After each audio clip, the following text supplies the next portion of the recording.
ఒరే అభిరామ్, ఇలా రా. అమ్మా.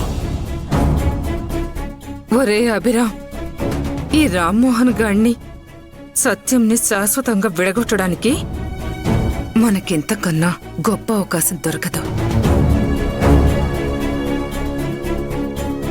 వెతుక్కుంటూ వచ్చిన ఈ అవకాశాన్ని పక్కాగా వాడుకుని వీళ్ళని జన్మ విరోధులుగా మార్చేయాలి. నేను చెప్పేది జాగ్రత్తగా విను.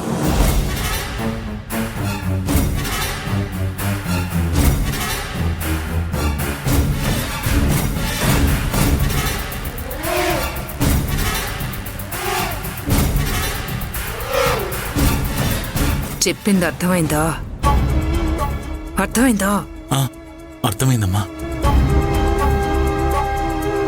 కానీ ఇలాంటి పరిస్థితిలో రే, మనం అనుకున్నది సాధించడానికి ఇలాంటి పరిస్థితినే వాడుకోవాలరా తెక్క సన్నాసి. ముందు నేను స్టార్ట్ చేస్తాను, నన్ను చూసి అలాగే ఫాలో అయిపో, సరేనా? సరే అమ్మా. తమ్ముడు మోహన్, నా మేనకోడల్ని పరిస్థితుల్లో చూస్తుంటే నా గుండె తరుక్కుపోతుందిరా. శివంగిలా చురుగ్గా తిరుగుతూ ఉండే బిడ్డ ఇప్పుడు చలనం లేకుండా పడుండటం నేను చూడలేకపోతున్నాను మోహన్, చూడలేకపోతున్నాను. ఊరుకో అక్క, ఊరుకో. అమ్మా ఏడోకమ్మా, మన ప్రేణుకి ఏం కాదమ్మా. నా కోడలికి ఏదైనా జరగరాంది జరిగితే తట్టుకునే శక్తి ఈ మేనత్త గుండెకి లేదు మోహన్.